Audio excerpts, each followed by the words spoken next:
Assalamualaikum warahmatullahi wabarakatuh. Kami dari kelompok 8 akan mempresentasikan hasil diskusi dari kelompok kami. Adapun materi pada presentasi kali ini itu chapter 5, The Value Relevant of Accounting Information, dan chapter 6, The Measurement Approach on Decision Usefulness. Adapun anggota dari kelompok 8 ada Romidi Putra dan Muhammad Farrazi Rahmat. Untuk materi pada chapter 5 ada 5 buah sebagai berikut.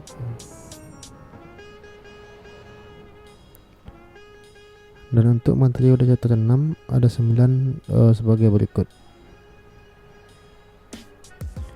Baiklah, untuk penyampaian materi pertama akan disampaikan oleh Romidi Putra. Pada Romi dipersilahkan.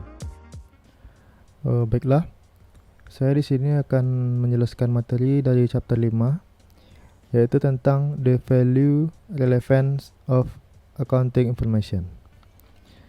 Melanjutkan materi dari chapter 4 sebelumnya tentang teori pasar efisien, bahwa yang mendasari teori pasar efisien dan teori keputusan adalah penjelasan wajar tentang nilai rata-rata.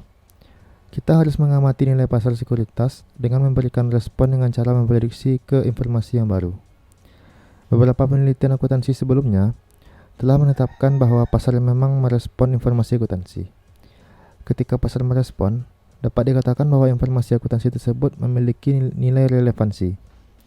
Penelitian dilakukan oleh Ball and Brown pada tahun 1968 menghasilkan bukti bahwa adanya reaksi pasar terhadap informasi akuntansi, yaitu pengumuman pendapatan atau laba. Sejak saat itu, sejumlah studi empiris telah mendokumentasikan aspek tambahan dari relevansi nilai tersebut. Berdasarkan penelitian ini, informasi akuntansi sangat berguna bagi investor untuk membantu mereka memperkirakan nilai dan tingkat risiko terhadap pengembalian dana investasi yang diharapkan. Intinya, informasi akuntansi berguna untuk mengarahkan investor, mengubah kepercayaan dan tindakan mereka.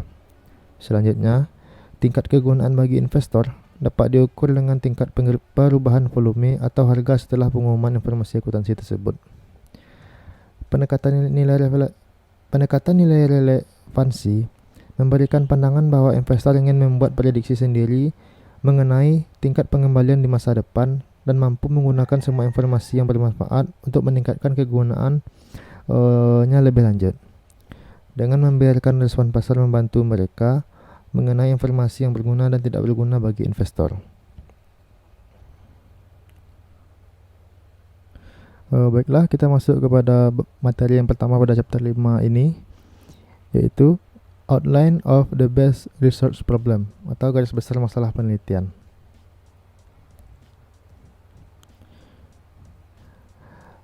Jadi yang pertama itu alasan terhadap respon pasar.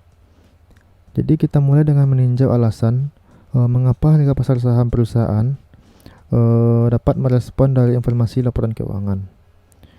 Adapun prediksi perilaku investor dalam merespon informasi laporan keuangan dapat berupa seperti: yang pertama, investor memiliki keyakinan awal mengenai kinerja suatu perusahaan di masa depan, yaitu informasi terkait dengan dividen, arus kas, dan atau laba, yang mempengaruhi ekspektasi return dan risiko saham perusahaan. Keyakinan ini diperoleh dari informasi yang tersedia untuk publik, termasuk informasi tentang harga pasar sampai harga sebelum rilis, serta laba bersih perusahaan saat ini. Yang kedua, setelah informasi tentang laba bersih tahunan dirilis, investor akan memutuskan untuk menggali informasi lebih dalam lagi dengan menganalisis angka-angka yang disajikan tersebut. Contoh, bila laba bersih tinggi atau lebih tinggi dari yang diharapkan investor, maka hal ini adalah informasi yang bagus atau good news, dan demikian pula sebaliknya. Yang ketiga, investor yang merubah keyakinan awalnya mengenai prediksi peningkatan kinerja di suatu perusahaan di masa depan cenderung akan membeli saham perusahaan tersebut saat ini. Dan yang keempat, ketika perusahaan melaporkan laba bersih investor diharapkan untuk mengamati peningkatan volume dari sahamnya. Bever pada 1968 dalam sebuah penelitiannya menguji tentang bagaimana reaksi volume transaksi perdagangan saham. Bever menemukan adanya peningkatan yang cukup dramatis dalam volume perdagangan pada minggu pertama pengumuman informasi tentang pendapatan atau laba. Reaksi harga pasar dapat menyediakan suatu pengujian yang paling kuat atas kebermanfaatan pengambilan keputusan dibandingkan dengan reaksi volume saham. Misalnya penelitian oleh Kim dan Felicia tahun 1997 mengemukakan bahwa volume adalah suatu yang tidak bisa digunakan lebih lanjut ketimbang perubahan harga sebagai ukuran keputusan kegunaan informasi dari laporan keuangan. Yang kedua yaitu menemukan respon pasar. Jadi investor melakukan atau menemukan respon dari pasar dengan melakukan berbagai cara sebagai berikut. Yang pertama yaitu teori efisiensi pasar, menegaskan bahwa pasar akan bereaksi cepat terhadap informasi yang baru yang ada, sehingga penting untuk mengetahui kapan suatu laba bersih dilaporkan kepada publik. Yang kedua, informasi bagus atau good news atau informasi yang buruk atau bad news dalam laba bersih yang dilaporkan biasanya dievaluasi secara relatif terhadap apa yang menjadi harapan dari investor. Informasi yang bagus akan memicu perubahan atau revisi keyakinan investor terhadap kinerja dari suatu perusahaan. Yang ketiga, selalu terdapat peristiwa yang mempengaruhi harga dan volume saham perusahaan. Artinya, respon pasar terhadap pengumuman laba sangat sulit ditemukan. Misalnya, perusahaan melaporkan laba bersih tahun berjalan. Pada hari yang sama, pemerintah juga mengumumkan peningkatan defisit yang cukup besar. Pengumuman publik seperti itu mungkin akan mempengaruhi harga semua atau sebagian besar sekuritas di pasar yang bisa berdampak pada pendapatan dari perusahaan. Yang ketiga yaitu memisahkan market wide dan faktor-faktor spesifik perusahaan. Jadi, model pasar secara luas digunakan untuk memisahkan ekspos faktor-faktor dari keseluruhan pasar atau spesifik pasar yang mempengaruhi sekuritas di pasar. Selisih antara expected return dengan actual return merupakan abnormal return. Hasil dari abnormal ini juga diinterpretasikan sebagai rate of return saham dari perusahaan untuk hari ke-0 setelah meniadakan pengaruh dari faktor-faktor keseluruhan perusahaan. Adapun persamaan model pasar dapat dilihat pada slide berikut ini. Para peneliti akan memperoleh data yang lalu atau periode yang lalu pada RJT dan RMT dengan menggunakan analisis regresi untuk menentukan koefisien model. Selanjutnya itu yang keempat, membandingkan return dan income. Jadi penelitian empiris saat ini dapat membandingkan abnormal return saham pada tanggal publikasi atau pengumuman dengan komponen yang tidak diharapkan atas laba bersih yang dilaporkan oleh perusahaan. Intinya ada dua poin penting dalam membandingkan return dan income ini. Yang pertama, jika laba bersih yang tidak diharapkan merupakan informasi yang bagus atau good news, yaitu pendapatan bersih positif yang tidak terduga dalam pasar modal efisien. Abnormal return positif membuktikan bahwa investor secara rata-rata bereaksi positif terhadap informasi bagus atau good news yang sebelumnya tidak diharapkan dalam earnings. Yang kedua, begitu pula sebaliknya. Jika laba bersih yang diharapkan merupakan informasi yang buruk atau bad news, abnormal return positif maupun negatif dapat berlanjut selama 1 atau 2 hari setelah tanggal publikasi saat pasar mencerna informasi. Konsekuensinya, menjumlahkan abnormal return selama 3-5 hari di sekitar tanggal publikasi terlihat lebih rasional jika dibandingkan hanya mengevaluasi tanggal publikasi atau hari perdana saja. Jika abnormal return positif atau negatif di sekitar informasi yang bagus atau good news dan bad news ditemukan dalam sampel perusahaan, peneliti dapat menyimpulkan bahwa prediksi berdasarkan teori keputusan dan teori pasar modal yang efisien itu didukung. Pada akhirnya, ini mendukung decision usefulness approach, karena jika investor tidak menemukan kegunaan dari informasi laba bersih perusahaan, maka respon dari pasar akan sulit untuk diobservasi. Selanjutnya kita masuk ke materi yang kedua pada chapter 5 ini, yaitu the ball and bond study. atau penelitian dilakukan oleh Ball and Bond. Yang pertama itu metodologi dan penemuan. Pada tahun 1968, Ball and Bond mulai melakukan penelitian pasar modal secara empiris dalam bidang akuntansi.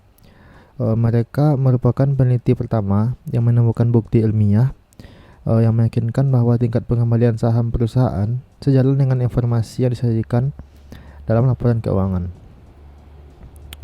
Ball and Bond meneliti dengan sampel yang terdiri dari 261 perusahaan yang terdaftar di NYSE selama 9 tahun dari tahun 1957 sampai tahun 1965. Mereka memfokuskan pada isi informasi laporan keuangan tentang pendapatan, kecuali komponen-komponen laporan keuangan yang bersifat informatif seperti solvabilitas dan struktur modal. Adapun beberapa tahapan yang dilakukan dalam metodologi penelitian yaitu sebagai berikut. Yang pertama, dilakukan Ball and Bond adalah mengukur informasi pendapatan. Jadi di sini diukur apakah pendapatan yang dilaporkan lebih besar daripada pasar yang diduga, atau good news, atau lebih kecil daripada yang diduga, yaitu bad news. Salah satu proksi yang digunakan adalah pendapatan aktual tahun lalu. Dengan demikian, perusahaan dengan pendapatan lebih tinggi daripada tahun sebelumnya diklasifikasikan sebagai good news. Sedangkan untuk perusahaan dengan pendapatan lebih rendah daripada tahun sebelumnya diklasifikasikan sebagai bad news. Yang kedua yaitu mengevaluasi hasil pasar dengan saham.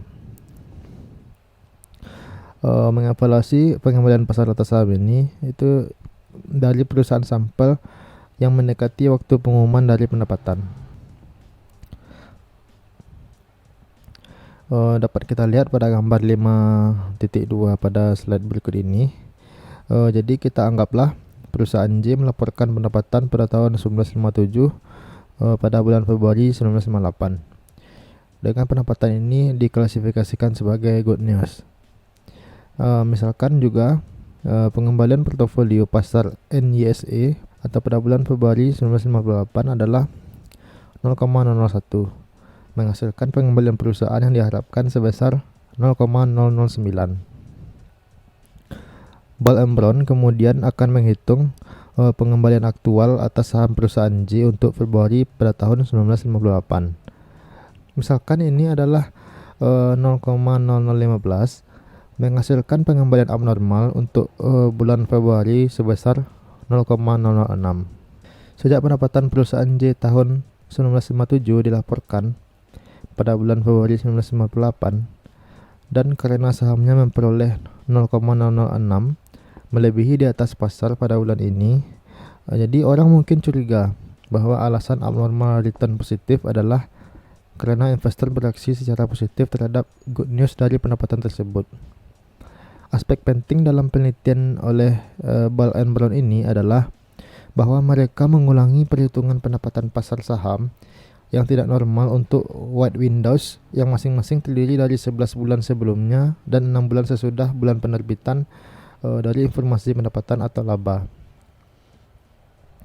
Yang kedua yaitu penyebab versus asosiasi. Jika reaksi pasar sekuritas terhadap informasi akuntansi diamati selama narrow window atau beberapa hari di sekitar pengumuman pendapatan, dapat dikatakan bahwa informasi akuntansi adalah penyebab terjadinya reaksi pada pasar. Alasannya, bahwa selama narrow window ini terdapat relatif sedikit sekali peristiwa spesifik dari perusahaan selain laba bersih yang mempengaruhi pengembalian dari saham. Dan juga, jika peristiwa lain seperti pemecahan saham atau pengumuman dividen, perusahaan yang terkena dampak dapat dikeluarkan dari sampel, sehingga hubungan narrow window atau return sekuritas dan informasi akuntansi menunjukkan bahwa pengungkapan akuntansi adalah sumber informasi baru bagi para investor. Evaluasi pengambilan keamanan melalui white window membuka mereka untuk sejumlah faktor lain yang mempengaruhi dari harga saham. Misalnya, sebuah perusahaan mungkin telah menemukan cadangan minyak dan gas baru. maka perusahaan tersebut harus terlibat dalam proyek lead bank yang sangat menjanjikan atau mengalami peningkatan penjualan dan pangsa pasarnya. Saat pasar mempelajari informasi ini dari sumber yang tepat seperti artikel media, pengumuman dari perusahaan, kondisi ekonomi dan industri, laporan triwulan dan pembelian orang dalam atau untuk good news dan penjualan untuk bad news, maka harga saham akan mulai naik. Hal ini mencerminkan sifat dari harga sekuritas yang sebagian informatif, karena dalam pasar yang efisien, harga sekuritas mencerminkan semua informasi yang tersedia, bukan hanya informasi dari akuntansi. Jadi, perusahaan yang berkinerja baik memiliki banyak pengaruh pada harga saham mereka, yang diantisipasi oleh pasar sebelum good news muncul dalam laporan keuangan. Artinya, karena keterlambatan pengakuan harga menyebabkan pendapatan melewati white window. Jadi informasi yang berguna pada white window adalah pendapatan dan pengembalian bersih terkait. Artinya, kinerja ekonomi yang nyata yang mendasar pada perusahaan yang menghasilkan asosiasi, karena harga saham dan laba bersih mencerminkan kinerja yang nyata. Yang ketiga yaitu hasil penelitian dari Ball and Brown. Salah satu output penting dari penelitian Ball and Brown ini adalah membuka sejumlah besar masalah pemanfaatan tambahan. Langkah logis berikutnya adalah melihat apakah substansi dari pendapatan yang tak terduga berkorelasi dengan substansi dari respon pasar. Sama atau tidaknya dinyatakan bahwa analisis yang dilakukan oleh Ball and Brown ini hanya didasarkan pada tanda pendapatan yang tak diduga, yaitu informasi pendapatan dalam penelitian ini diklasifikasikan hanya dengan good news dan bad news, yang tentu saja dianggap sebagai pengukuran yang terlalu luas. Bever, Clark, and Wright pada tahun 1979 melakukan penelitian dengan sampel dari 276 firma dari NISA dengan periode pelaporan yang berakhir pada 31 Desember. Selama periode 10 tahun, dari 1965 sampai dengan 1974. Dalam penelitiannya ini menemukan bahwa semakin besar perubahan pendapatan yang tak terduga, maka akan semakin besar pula respon dari pasar saham. Hasil ini sejalan dengan CAPM dan dengan pendekatan manfaat keputusan.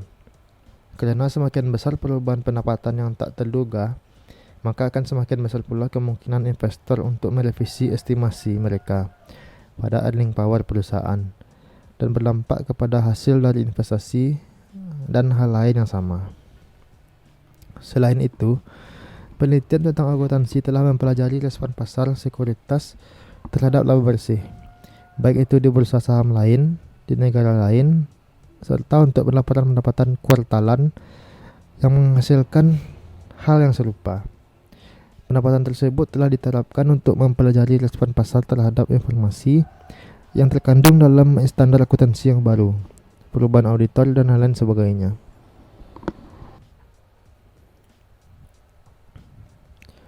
Selanjutnya kita masuk ke materi yang ketiga pada chapter 5 ini, yaitu tentang earning respon koefisien atau respon koefisien laba. Jadi, tingkat pengembalian pasar sekuritas abnormal yang diidentifikasi oleh Ball and Brown adalah dengan rata-rata yang menunjukkan bahwa rata-rata perusahaan good news menikmati pengembalian abnormal yang positif, sedangkan perusahaan bad news menunjukkan yang negatif. Tentu saja rata-rata dapat menyembunyikan variasi yang luas tentang rata-ratanya. Dengan demikian, ada kemungkinan bahwa beberapa abnormal return perusahaan jauh di atas rata-rata dan yang lainnya jauh di bawah. Koefisien respon pendapatan mengukur tingkat sejauh mana pendapatan pasar abnormal dari suatu sekuritas dalam merespon komponen yang tidak diduga dari pendapatan yang dilaporkan dari suatu perusahaan yang menerbitkan sekuritas tersebut. Yang pertama, alasan respon pasar yang berbeda. Jadi, terdapat berbagai macam respon dari pasar yang berbeda-beda. yang dapat disebabkan oleh beberapa hal sebagai berikut. Yang pertama, beta.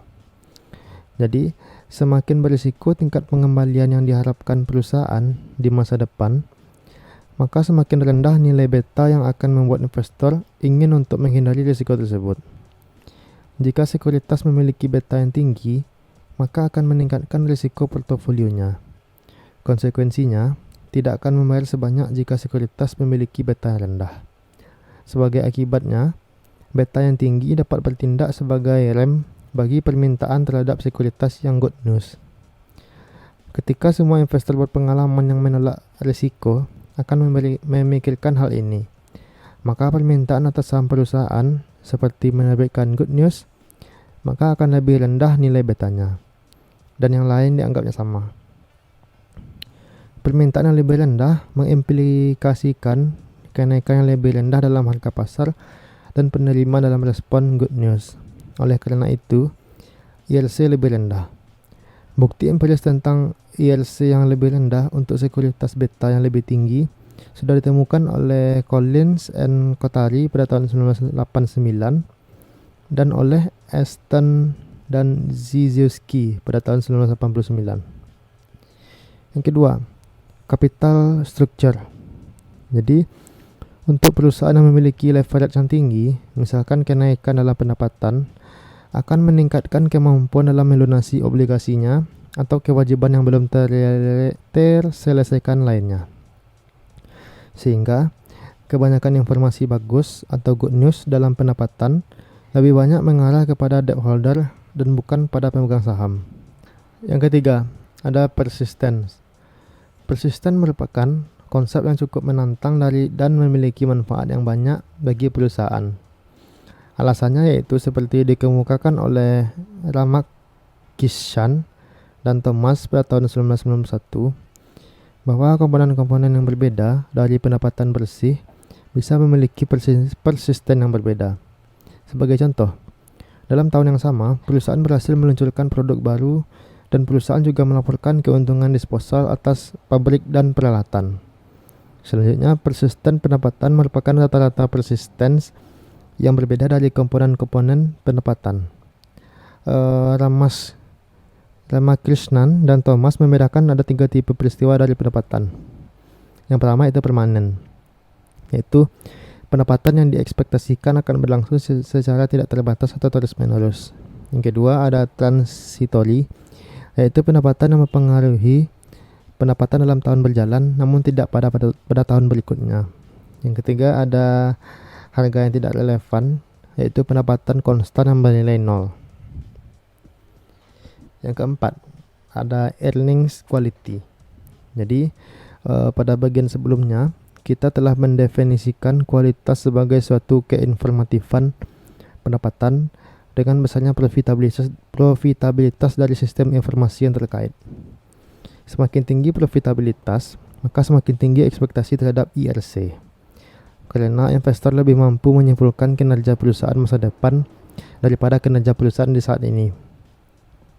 Secara intuitif, kita berharap bahwa semakin tinggi IRC dalam pendapatan maka akan menghasilkan kualitas yang semakin tinggi pula.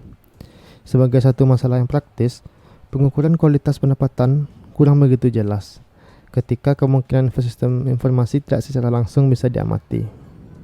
Pendekatan tidak langsung adalah untuk menyimpulkan kualitas laba dengan besarnya revisi dari perkiraan analisis laba setelah pengumuman laba, dan tersedianya beberapa ukuran kualitas dari laba. Yang pertama adalah persistensi penghasilan dengan IRC yang lebih tinggi, yaitu semakin banyak good news atau bad news dalam pendapatan saat ini yang diharapkan bertahan di masa depan, karena pendapatan saat ini memberikan indikasi yang lebih baik untuk kinerja perusahaan di masa yang akan datang. Yang kelima ada growth opportunity. Itu good news dan bad news dalam pendapatan saat ini menunjukkan prospek pertumbuhan di masa mendatang bagi perusahaan, dan itu juga mengarah pada IRC yang lebih tinggi.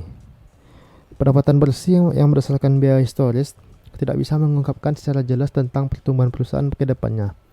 Misalkan, bahwa pendapatan bersih saat ini menampakkan profitabilitas tinggi yang tidak terduga bagi beberapa investasi baru di perusahaan. Hal ini mengindikasikan kepada pasar bahwa perusahaan akan menikmati pertumbuhan yang kuat di masa yang akan datang. Alasannya adalah agar profitabilitas yang tinggi tetap berlangsung, profit di masa mendatang akan meningkatkan aset dari perusahaan. Selain itu, keberhasilan di dalam proyek saat ini dapat mendorong kepada pasar di mana perusahaan ini juga mampu mengidentifikasi dan mengimplementasikan proyek tambahan yang berhasil di waktu ke depan, sehingga dapat dinamakan sebagai perusahaan yang sedang bertumbuh. Yang keenam, ada the informativeness of price. Jadi, harga pasar itu sendiri secara parsial merupakan informasi tentang nilai dari perusahaan di masa yang akan datang. Alasannya adalah bahwa agregat harga pasar semuanya informasi itu diketahui oleh publik tentang perusahaan dan bukan sekedar informasi akuntansi saja. Akibatnya, semakin informatif dari suatu harga akan mengakibatkan semakin kecilnya kandungan informasi yang ada pada laba akuntansi tahun berjalan, sedangkan yang lainnya dianggap tetap. Yang ketujuh, ada the similarity of investor expectation. Setiap investor akan memiliki ekspektasi yang berbeda dari pendapatan periode perusahaan berikut. Itu tergantung pada informasi mereka sebelumnya dan sejauh mana kemampuan mereka untuk mengevaluasi informasi dalam laporan keuangan.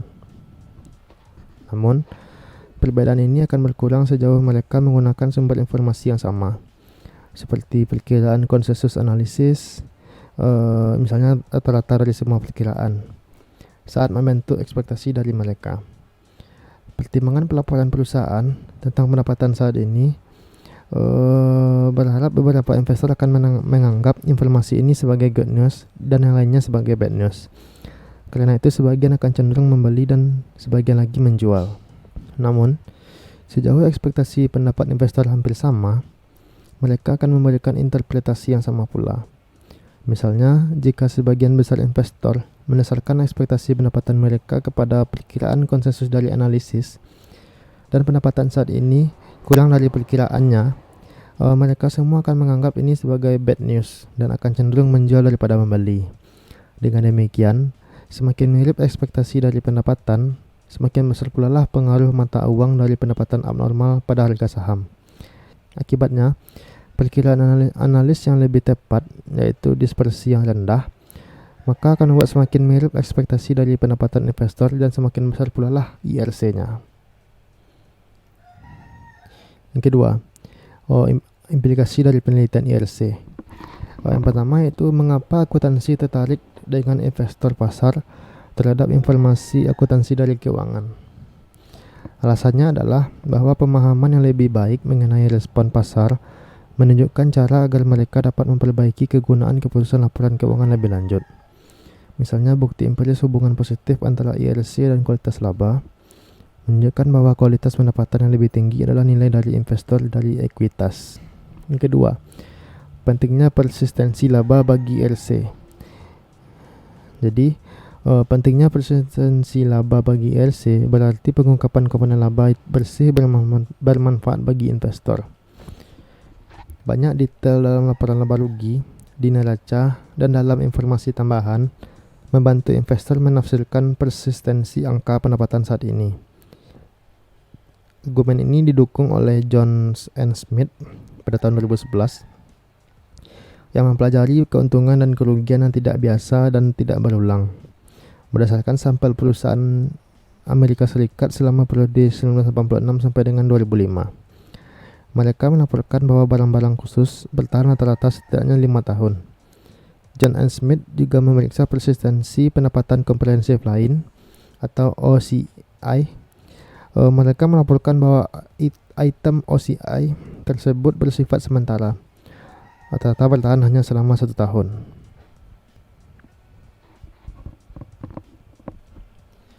Yang ketiga, mengukur ekspektasi penghasilan dari investor. Jadi, dalam penelitian ini, peneliti diharuskan mendapatkan proksi untuk pendapatan yang diharapkan. Karena pasar yang efisien hanya bereaksi terhadap bagian pengumuman laba yang tidak diharapkan. Jika proksi yang masuk akal tidak diperoleh, maka peneliti mungkin gagal dalam mengidentifikasi reaksi dari pasar, atau mungkin salah menyimpulkan reaksi pasar yang ada padahal tidak ada. Oleh karena itu, memperoleh estimasi ekspektasi laba yang wajar merupakan komponen penting dari penelitian relevansi nilai. Satu pendekatan untuk proyek time series atau urutan waktu dibentuk oleh laporan lama penghasilan bersih perusahaan, yaitu sebagai dasar dari ekspektasi masa depan pada performa yang lama. Sumber lain dari ekspektasi pendapatan adalah analisis ramalan. Sekarang sudah tersedia secara luas pada beberapa perusahaan besar. Jika analisa ramalan lebih akurat dari ramalan urutan waktu, mereka menyediakan perkiraan yang lebih baik dari ekspektasi pendapatan, yang mana investor yang rasional akan menggunakan ramalan yang paling akurat. Bukti yang dilakukan oleh Brown, Hagerman, Griffin, dan Zimierzewski pada tahun 1987 yang mempelajari performa peramalan secara triwulan dari satu organisasi peramalan, menyarankan bahwa analisis outperform model urutan waktu dalam istilah ketepatan. Meskipun bukti bahwa ramalan analis cenderung lebih akurat daripada ramalan urutan waktu, bukti lain yang dilakukan oleh Aston and Somers pada tahun 2007 menyarankan bahwa ramalan analis menimbang dengan pasti, terutama untuk perusahaan kecil. Namun, penelitian terbaru tentang informasi yang berisi pendapatan cenderung berdasarkan ekspektasi dari pendapatan pada analis ramalan. Yang keempat, kita masuk ke ringkasannya. Jadi, relevansi nilai laba bersih yang dilaporkan dapat diukur dengan tingkat keamanan perubahan harga atau lebih khusus lagi berdasarkan besarnya pasar abnormal sekuritas. Ini karena bersifat rasional. Investor yang terinformasi akan merevisi ekspektasi mereka tentang kinerja dan saham perusahaan di masa depan, sesuai dengan pengembalian atas dasar informasi penghasilan saat ini. Untuk sejumlah laba bersih tak terduga, teori memprediksi bahwa tingkat perubahan harga sekuritas atau pengembalian abnormal bergantung pada faktor-faktor seperti ukuran perusahaan, struktur modal, risiko, prospek pertumbuhan, persistensi, kesamaan ekspektasi, dan lain sebagainya. Baiklah, kita masuk ke materi yang keempat pada chapter 5, yaitu A Caveat about the Best Accounting Policy. Jadi, sampai saat ini dapat disimpulkan bahwa akuntan dapat dipandu oleh reaksi pasar sekuritas dalam menentukan informasi akuntansi keuangan yang bermanfaat. Kebijakan akuntansi terbaik adalah kebijakan yang menghasilkan respon harga pasar yang terbesar.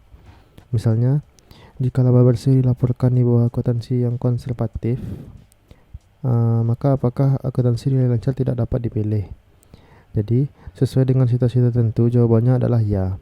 Karena seperti yang telah kita lihat di bab ini, respon pasar keamanan adalah ukuran yang sangat dipertimbangkan oleh investor. Namun, akuntan mungkin lebih baik sejauh mereka memberikan informasi yang berguna kepada investor. Informasi akuntansi yang bersifat public good sehingga dapat dikonsumsi oleh banyak orang tanpa menghilangkan kualitas suatu barang tersebut. Investor dapat menggunakan informasi tersebut dalam sebuah laporan tahunan tanpa menghilangkan arti dari kegunaannya kepada investor lain. Akibatnya, pemasok barang publik mungkin mengalami masalah dalam pengisian produk ini, sehingga kita sering menyaksikan beberapa barang dipasok oleh instansi pemerintah dan pertahanan nasional. Sebagai gantinya, kita mengamati pemerintah melalui undang-undang dan tindakan dari perusahaan yang mengharuskan perusahaan untuk mengeluarkan laporan tahunannya. Tentu saja laporan keuangan perusahaan tidak gratis. Kemungkinan pengungkapan informasi berharga kepada pesaing dan kemungkinan keputusan operasional manajer akan terpengaruh oleh banyaknya informasi yang harus disajikan. Misalnya, manajer dapat mengulangi rencana ekspansi jika terlalu banyak informasi tentang hal tersebut harus diungkapkan, sehingga investor pada akhirnya akan membayar biaya tersebut melalui harga produk yang lebih tinggi dan atau harga saham yang lebih rendah. Materi yang kelima yaitu the value of relevance of other financial statement information. Pada bagian ini, konsentrasi kita pada konten informasi tentang keuangan berbasis internet untuk mempertimbangkan keinformatifan komponen laporan keuangan lainnya, seperti neraca dan informasi pelengkap lainnya. Secara keseluruhan, sulit menemukan bukti langsung tentang manfaat informasi laporan keuangan lainnya, tidak seperti bukti reaksi pasar terhadap pendapatan yang dijelaskan sebelumnya. Misalnya, relevansi nilai RLA telah mendapat banyak perhatian penelitian. Terlepas dari relevansinya studi oleh Magliolo tahun 1986 dan Doran, Collins, dan Dhaliwal pada tahun 1988, tidak dapat menemukan lebih dari sekedar reaksi pasar yang lemah terhadap RLA. Walaupun pada tahun 2002 melaporkan reaksi pasar yang lebih kuat terhadap informasi RLA daripada biaya historis. Berdasarkan informasi itu, ia berpendapat bahwa reaksi yang relatif lemah yang dilaporkan sebelumnya disebabkan oleh masalah statistik dalam metodologi mereka. Kemungkinan lain adalah bahwa RLA diprioritaskan oleh sumber informasi cadangan yang tepat waktu, seperti pengumuman penemuan dan perkiraan analisis. Pada titik di mana pasar pertama kali menyadari informasi RLA seringkali tidak jelas. Namun, ada pendekatan tidak langsung untuk menemukan bukti yang berguna yang menghubungkan informasi lain dengan kualitas pendapatan. Untuk menggambarkan bahwa sebuah perusahaan minyak melaporkan pendapatan yang lebih tinggi tahun ini. Namun, informasi RLA suplemental dalam laporan keuangan tidak menunjukkan bahwa cadangan tersebut telah menurun. Interpretasi dari informasi ini adalah bahwa perusahaan telah menggunakan cadangannya untuk meningkatkan penjualan dalam jangka pendek. Maka, antisipasi pasar dari kabar buruk ini atau bad news dalam informasi RLA mungkin lebih mudah untuk ditemukan. Sekian penyampaian materi dari saya. Untuk materi selanjutnya akan dijelaskan oleh Muhammad Fadul Razi. Kepada Fadul Razi, dipersilahkan.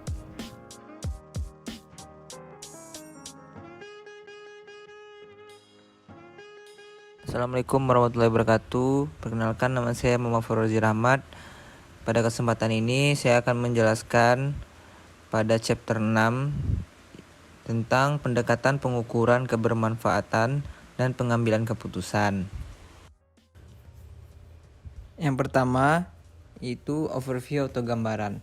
Sebelum melihat lebih jauh tentang materi ini, sebaiknya kita melihat dulu gambaran daripada pembahasan kita pada hari ini, yaitu pendekatan pengukuran untuk pengambilan keputusan memberikan implikasi yang lebih besar terhadap informasi nilai wajar yang disajikan dalam laporan keuangan. Hal ini dikarenakan akuntan mengambil sebuah tanggung jawab untuk memadukan segenap nilai wajar ke dalam suatu laporan keuangan yang terbatas didasari estimasi dengan logika reliabilitas serta adanya kewajiban dalam membantu investor untuk memprediksi nilai dan performa perusahaan. Pendekatan ini akan berguna apabila dalam penerapannya tidak mengorbankan atau mengurangi nilai substansi informasi laporan keuangan perusahaan. Meskipun sudut pandang ini tidak mungkin menggantikan akuntansi berbasis historical cost, dengan adanya tuntutan suatu keseimbangan informasi yang berbasis historis dan berbasis nilai wajar, ternyata lebih mengarah kepada nilai wajar. Selanjutnya ada are securities market efficient. Apakah pasar saham itu efisien sepenuhnya? Untuk menjawab pertanyaan itu, terdapat beberapa item yang akan kita bahas. Yang pertama ada introduction, yang kedua ada prospect theory, yang ketiga ada is beta date, yang keempat ada stock market bubbles, yang kelima ada discussion on of securities market efficiency versus behavior finance, yang keenam ada exit stock market volatility. Selanjutnya tahap introduction. Pada tahap pengenalan ini atau introduction, jawaban dari pertanyaan ini adalah apakah rata-rata pelaku investor tidak terkait dengan teori keputusan nasional dan model investasi. Investor biasanya dengan reaksi mereka terhadap informasi karena terdapat beberapa atribut dalam respon informasi. Sebagai contoh, ada attribution bias dan momentum bias. Kedua atribut ini tidak konsisten dengan sekuritas efisiensi pasar dan teori keputusan yang mendasarinya. Selanjutnya prospect theory. Prospect theory ini awalnya ditemukan oleh Kahneman dan Tversky pada tahun 1979. Apakah itu dari prospek teori, yaitu memberikan alternatif berbasis keperilakuan untuk teori keputusan sesuai dengan keputusan rasionalisme implikasi. Adanya teori prospek ini adalah investor yang mempertimbangkan investasi berisiko, yang akan melakukan evaluasi secara terpisah antara prospek untung dan rugi. Dengan adanya efek disposisi, yaitu investor menunjukkan perilaku mengambil risiko dengan respek pada rugi. Investor menahan saham pada perusahaan yang mengalami rugi dan menjual saham perusahaan yang mengalami pada keadaan untung atau laba. Pembahasan selanjutnya yaitu is beta date. Untuk menjawab pertanyaan itu dapat dilihat dari implikasi CAPM yang berbunyi yaitu beta saham sebagai faktor determinan spesifik perusahaan tunggal atas return yang diharapkan pada saham. Kemudian Fama dan Friends pada tahun 1982 menemukan bahwa beta dan CAPM memiliki kemampuan dalam menjelaskan return saham. Yang kedua, nilai buku atau harga pasar saham serta ukuran perusahaan memiliki kekuatan eksplanatori. Yang ketiga, pasar bergerak seakan risiko perusahaan meningkat dengan nilai buku atau harga pasar saham dan menurun dengan ukuran perusahaan bukan dengan melihat beta. Yang keempat, tidak konsisten dengan perilaku investor rasional dan pasar sekuritas efisien. Selanjutnya, exit stock market volatility. Apakah pasar efisien? CAPM beranggapan bahwa beta dan tingkat bunga bebas risiko konstan. Hal ini dikarenakan beberapa hal, yaitu pertama, hanya perubahan dalam return pada portofolio pasar yang menyebabkan perubahan dalam return saham. Yang kedua, determinan fundamental, yaitu dividen harapan agregat di antara semua perusahaan di dalam pasar. Yang ketiga, semakin tinggi dividen harapan agregat, semakin banyak investor akan investasi dalam pasar. Yang keempat, akibatnya jika pasar efisien, perubahan dalam harga tidak menyebabkan perubahan dalam dividen harapan agregat. Pembahasan selanjutnya yaitu stock market bubbles. Stock market bubbles adalah harga saham meningkat jauh dari nilai rasional yang menggambarkan kasus ekstrim dari volatilitas. Shiller membuktikan bahwa perilaku bubble dapat terjadi di suatu waktu dan sulit diprediksi kapan berakhirnya. Secepatnya, hal ini akan meletus karena meningkat kepercayaan, seperti gangguan resesi dan peningkatan inflasi. Pada market bubbles ini, terdapat item-item yang harus kita ketahui. Yang pertama yaitu post-announcement drift. Pada saat pertama kali laba perusahaan diketahui, isi informasi harus segera diterjemahkan investor dan terkait dengan harga pasar efisien. Yang kedua, market efficiency with respect to financial ratio. Pasar seringkali tidak melakukan respon terhadap informasi neraca sampai informasi menunjukkan laba atau arus kas. Sehingga hal ini menimbulkan pertanyaan lagi mengenai efisiensi pasar sekuritas dan harus ditemukan cara strategi investasi yang menggunakan informasi neraca untuk menaikkan pasar. Yang ketiga, market response to accruals. Sloan memisahkan pelaporan laba bersih dalam arus kas dari aktivitas operasional dan komponen akrual, baik pengurangan ataupun penjumlahan keduanya. Sloan menunjukkan bahwa pada kondisi semua sama, pasar efisiensi seharusnya bereaksi lebih kuat terhadap $1 dari GN dalam laba bersih jika dolar berasal dari arus kas operasional daripada dari akrual. Discussion of securities market efficiency versus behavior finance. Maksudnya di sini yaitu arbitrage tidak mudah, ia memiliki batasan karena kemampuan pasar untuk menghilangkan kesalahan harganya itu dihilangkan. Selanjutnya, efficient securities market anomalies. Terdapat bukti yang menguatkan bahwa investor yang rasional yang membentuk pasar efisien. Alasannya mengapa? Karena pasar tidak bisa merespon pada informasi secara pasti, seperti prediksi teori efisiensi. Harga butuh waktu lama untuk bereaksi atas informasi laporan keuangan. Kemudian adanya return abnormal mengikuti rilis informasi. Apabila harga tidak bereaksi cepat terhadap informasi baru, tetapi membutuhkan waktu lebih lama, maka keuntungan abnormal dapat terjadi, sehingga istilah anomali pasar sekuritas efisien muncul karena pengaruh mengambang pasca pengumuman dan adanya respon pasar pada akrual. Implication of securities market inefficiency for financial reporting, yaitu ukuran bahwa pasar tidak secara penuh efisiensi terlihat dari apakah ada kegunaan yang ditingkatkan dengan pentingnya pelaporan keuangan. Defense of average investor rationality. Pada defense of average investor rationality ini, terdapat dua item yang harus kita bahas. Yang pertama ada dropping rational expectation. Pada penelitian Braff dan Hatton tahun 2002, yang mana dalam menghadapi resiko estimasi, investor rasional belajar dari waktu ke waktu, merevisi keyakinan mereka sebagai informasi baru. Yang kedua, ini menunjukkan bahwa perilaku investor yang rasional dapat menciptakan perilaku harga saham mirip dengan anomali. Pembahasan kedua yaitu dropping common knowledge assumption, yaitu ini mengesampingkan kemungkinan bahwa satu kelas investor mungkin atau lebih banyak daripada yang lain dan akan berinvestasi untuk mengeksploitasi informasi mereka yang lebih baik, bukan strategi investasi yang beragam yang diasumsikan oleh teori pasar efisien. Alasan lain yang mendukung pendekatan pengukuran. Kemanfaatan keputusan pelaporan keuangan bisa ditingkatkan dengan perhatian pada pengukuran pasar. Pasar tidak seefisien yang diyakini dan laba menjelaskan hanya sedikit perubahan harga di sekitar tanggal pengumuman laba. Porsi ini semakin menurun atau semakin meningkat harga saham. Pada teori surplus bersih, menyatakan bahwa nilai pasar perusahaan dapat dinyatakan dari sisi variabel laba rugi dan neraca.